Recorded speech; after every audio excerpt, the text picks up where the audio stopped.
Triple R custodial కేసులో కీలక పరిణామం అయితే చోటు చేసుకుంది. ఎట్టకేలకు ఏపీ హైకోర్టు ఆదేశాల నేపథ్యంలో సునీల్ నాయక్ అయితే ఒక విచారణకైతే హాజరైనట్టు కూడా తెలుస్తుంది. అయితే ఈ రోజు నుంచి అంటే 5 నుంచి 9 వరకు కూడా ఈ రోజుతో నుండి ఇంకా రాబోయే ఇంకో 4 రోజులు వరుసగా ఈ 5 రోజులు కూడా దర్యాప్తుకి సహకరించాల్సిందంటూ కూడా హైకోర్టు అనేది ఖచ్చితంగా దానికి సంబంధించి ఆర్డర్ అనేది ఇవ్వడం జరిగింది. ఆదేశాలు ఇచ్చిన నేపథ్యం కనిపిస్తుంది. ఈ నేపథ్యంలోనే ఈ రోజు ఉదయం 10 గంటలకైతే విచారణ అధికారులు దామోదరం ముందు అయితే హాజరవడం జరిగింది. ఈ నేపథ్యంలో సర్వత్రా ఉత్కంఠ అయితే నెలకొందని చెప్పొచ్చు. త్రిబుల్ ఆర్ కస్టోడియల్ కేసు సంబంధించి A7గా ఉన్నారు సునీల్ నాయక్. ఈ నేపథ్యంలో ఆయన అరెస్ట్ నేపథ్యంలో కూడా బీహార్ కేటగిరీ చెందినటువంటి సునీల్ నాయక్ అక్కడ ఏదైతే విచారణ నేపథ్యంలో దర్యాప్తు బృందం అక్కడ బీహార్కి వెళ్ళిన నేపథ్యంలో ఆయన అరెస్ట్ చేయడం, అక్కడ జరిగిన హై డ్రామా కావచ్చు, తర్వాత అక్కడ స్థానిక కోర్టు సెషన్ కోర్టుకు సంబంధించి ఎటువంటి అరెస్టులో బలవంతపు చర్యలు తీసుకోకూడదంటూ కూడా ఒక రక్షణ ఇవ్వడం.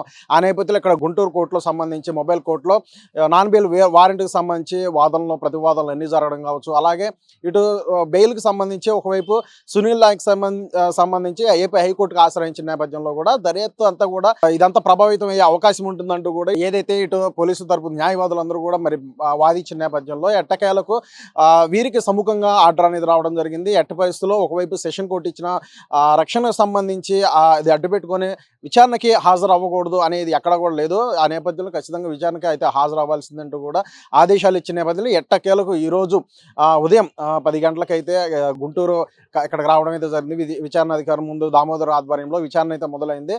చాలా సస్పెన్స్ అనేది జరుగుతున్న పరిస్థితి అయితే నెలకొందని చెప్పొచ్చు. ఎందుకంటే ఈ ప్రశ్నలో అంటే దాదాపు సునీల్ నాయక్ ఆధ్వర్యంలోనే నేతృత్వంలోనే ఈ యొక్క కస్టోడియల్ కేసు జరిగిందంటూ కూడా ఈ త్రిబుల్ ఆర్ అనేక సార్లు కూడా మరి ఆయన ఆయన విమర్శిస్తున్న నేపథ్యంలో ఆ నేపథ్యంలో కూడా ఒక సర్వత్రా ఉత్కంఠ నెలకొంది. ఇప్పటికే పలుమార్లు చాలా మందిని ఈ కేసులో ఉన్నటువంటి ఎవరైతే ఉన్నారో వీరందరూ కొంతమంది అరెస్ట్ ఇవ్వడం కావచ్చు, కొంతమంది విచారణ చేశారు.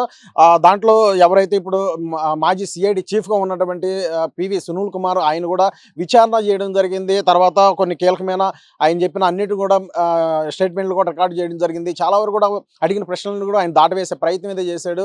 అలాంటిది ఏం జరగలేదంటూ కూడా అసలు ఏం గుర్తులేదంటూ గుర్తులేదు మర్చిపోయా అనే ధోరణిలో కూడా ఆయన గతంలో విచారణ అధికారం ముందు కూడా మాట్లాడడం కావచ్చు. మరోసారి పిలిస్తే ఖచ్చితంగా రావాలని కూడా పివి సునీల్ కుమార్ కూడా మరి దర్యాప్తు అధికారి అయినటువంటి దామోదర్ కూడా వెల్లడించిన నేపథ్యం.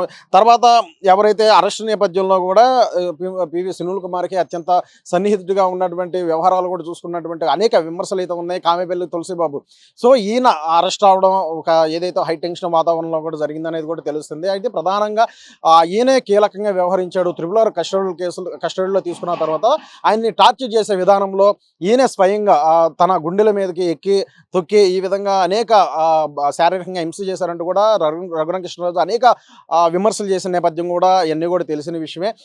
ఇతను అరెస్ట్ అవడం కావచ్చు. అలాగే మాజీ జీజీహెచ్ సూపరింటెండెంట్ అయినటువంటి ప్రభావతి ఆమెని విచారించడం కావచ్చు. అనేక ఆమె చెప్పిన అంటే అడిగిన ప్రశ్నలకు సంబంధించి అన్నిటికి కూడా అన్ని వివరణలు కూడా తీసుకునే ప్రయత్నం అయితే దామోదర్ చేసిన నేపథ్యం అయితే అప్పుడు కూడా తెలిసిన విషయమే. ఆ తర్వాత చూసుకున్నట్లయితే సిఐడి విశ్రాంత్ అదనపు ఎస్పీ విజయపాల్ ఇతను కూడా ఈ యొక్క కేసులో నిందితుడిగా ఉన్న నేపథ్యం కనిపిస్తుంది. అలాగే ఈ కేసుకు సంబంధించి ప్రధానంగా చూసుకున్నట్లయితే గుంటూరు జీజీహెచ్ మాజీ సూపరింటెండెంట్ ప్రభావతి కావచ్చు.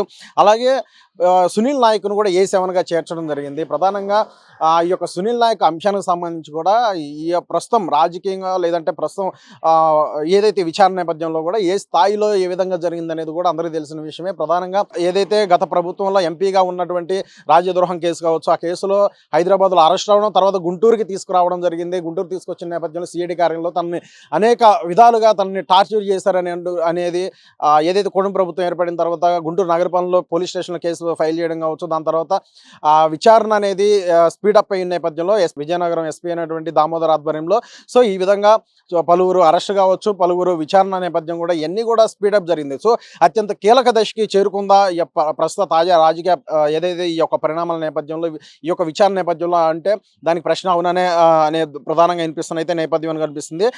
ఈ నేపథ్యంలో ఏదైతే సునీల్ నాయక్ సంబంధించి ఏదైతే గుంటూరు CCS స్టేషన్లో అయితే ఉదయం విచారణాధికారి అయినటువంటి దామోదర్ ఆధ్వర్యంలో విచారణ అయితే స్టార్ట్ అయిందని కూడా చెప్పొచ్చు. ఉదయం 10 గంటల నుండి సాయంత్రం 5 గంటల వరకు కూడా ఈ విచారణకి ఖచ్చితంగా హాజరవ్వాలి. అడిగిన ప్రశ్నలు విచారణ అధికారి అడిగిన ప్రతి ప్రశ్నలు కూడా సమాధానం చెప్పాలంటూ కూడా హైకోర్టు క్లియర్ ఆదేశాలు ఇచ్చిన నేపథ్యంలో సో సునీల్ నాయక్ ఎట్టకేలకు తప్పనిసరి పరిస్థితులు అయితే విచారణ అధికారి ముందు హాజరైనట్టు కూడా తెలుస్తుంది. ఎందుకంటే తనని అరెస్ట్ అంటే అసలు కేసు ఫైల్ చేసేటప్పుడు తన పేరు ఎక్కడా లేదు కదా అనే వెర్షన్ అయితే వినిపించారు. ప్రధానంగా ఏదైతే బెయిల్కి సంబంధించి హైకోర్టులో కూడా సునీల్ నాయక్ తరపు న్యాయవాదులు ఈ నేపథ్యంలో ప్రధానంగా మొదటి ఏదైతే కేసు ఫైల్ చేసే నేపథ్యంలో పేరు లేనప్పటికీ దర్యాప్తు నేపథ్యంలో కూడా అదనంగా ఎవరినైనా నిందితు పేర్లు చేర్చవచ్చు అని క్లియర్గా అక్కడ పేర్కొనడం కూడా జరిగింది హైకోర్టు. ఆ నేపథ్యంలోనే సో ఖచ్చితంగా విచారణకి హాజరవ్వాల్సిందే అనే ఆదేశాల నేపథ్యంలో ఈరోజు గుంటూరుకి చేరుకోవడం కూడా జరిగింది. అలాగే కొన్ని అడిగే ప్రశ్నలకు సంబంధించి విచారణ అడిగే ప్రశ్నలకు సంబంధించి అసలు ప్రధానంగా కస్టోడియల్ లో తీసుకున్న తర్వాత రఘురాం కృష్ణరాజుని అసలు ఏ విధంగా తనని శారీరకంగా హింసకు గురి చేశారు, ఎలా ఎవరెవరు దీంట్లో కీలక పాత్ర ఉంది, ప్రధానంగా ఇటు రాజకీయ ఎజెండాగా రాజకీయ పెద్దల పాత్ర గత ప్రభుత్వంలో పెద్దల పాత్ర ఎవరైనా ఉన్నారా లేదంటే ఎవరెవరు ఉన్నారు ఏంటి ఏ విధంగా ఎలా జరిగింది అనే వివిధ అన్ని కోణాల్లో కూడా ప్రశ్నలు వర్షం కురిపించే అవకాశం లేకపోలేదు. ఈ నేపథ్యంలో సునీల్ నాయక్ ఏ విధంగా మరి జవాబు ఇస్తారు, గతంలో కూడా ఇటు పివి సునీల్ కుమార్ కావచ్చు ప్రభావతి కావచ్చు వీరు విచారణ నేపథ్యంలో కూడా అనేక ప్రశ్నలన్నీ కూడా దాటవేసే ప్రయత్నం అయితే చేశారు.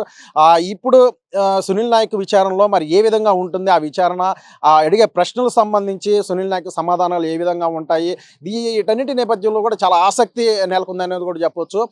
ఈ యొక్క కేసులో కస్టడీ కేసులో ఇంకా ఫర్దర్గా ముందుకి వెళ్ళడానికి కంక్లూజన్ రావడానికి సునీల్ నాయక్ ఇచ్చే ఇప్పుడు ఏదైతే ఈ 5 రోజులు జరగబోయే విచారణ నేపథ్యంలో ఈ స్టేట్మెంట్లు అనేది కూడా ఏ విధంగా ఉండనున్నాయి అనేది సర్వత్రా ఉత్కంఠ అయితే నెలకొంది. చూడాలి ఈ యొక్క 5 రోజుల నేపథ్యంలో కూడా ప్రధానంగా ఈ యొక్క కేసుకు సంబంధించి సో ఏ విధంగా పరిణామాలు చోటు చేసుకున్నాయి. అలాగే ఈ యొక్క కేసు నేపథ్యంలో కూడా సునీల్ నాయక్ ప్రధానంగా ఇటు ఏదైతే తనను అరెస్ట్ చేసే నేపథ్యంలో రక్షణగా ఒకవైపు ఏదైతే బీహార్ కోర్టు కూడా ఆఖరికి గెజిట్ నోటిఫికేట్ ఇవ్వడం కూడా జరిగింది. ఎందుకంటే బిఎన్ఎస్ యాక్షన్ 218 సబ్సెక్షన్ 3 ఆ నేపథ్యంలో కూడా తమ సివిల్ సర్వీస్కి సంబంధించి ఎవరు అధికారులైనా సరే అరెస్ట్ చేయాలంటే అదుపులో తీసుకోవాలంటే ముందు రాష్ట్ర ప్రభుత్వం అనుమతి కావాల్సిందంటూ గెజిట్ నోటిఫికేషన్ రిలీజ్ చేయడం కావచ్చు. అలా అన్నిటి నేపథ్యంలో కూడా ఉత్కంఠ ఏర్పడింది, అందరికీ తెలిసిన విషయం, ఒక జటిలం ఏర్పడింది. ఆ నేపథ్యంలో కూడా ఒకవైపు తన అరెస్ట్ చేయకూడదంటూ నాన్ బెయిల్ ఏదైతే ముందస్తు బెయిల్ నేపథ్యంలో కూడా ఏపీ హైకోర్టుకి వెళ్ళిన నేపథ్యంలో సో ఎట్టకేలకు పోలీసులకి దీనికి సంబంధించి ఖచ్చితంగా విచారణకు హాజరవ్వాలంటూ ఏపీ హైకోర్టు ఆదేశాల నేపథ్యంలో సో దానికి తప్పనిసరి పరిస్థితుల్లో సునీల్ నాయక్ అయితే ఈ రోజుకైతే గుంటూరు అయితే రావడం విచారణ అధికారి ముందు హాజరవడం జరిగింది. సో ఈ యొక్క అడిగే ప్రశ్నలకి సునీల్ నాయక్ నుండి ఎటువంటి సమాధానాలు వస్తాయి, తర్వాత కీలక పరిణామాలు ఈ యొక్క కేసులో ఏ విధంగా చోటు చేసుకున్నాయి అనే దాని మీద సర్వత్రా ఉత్కంఠ ఒక ఆసక్తి నెలకొందనేది కూడా చెప్పవచ్చు.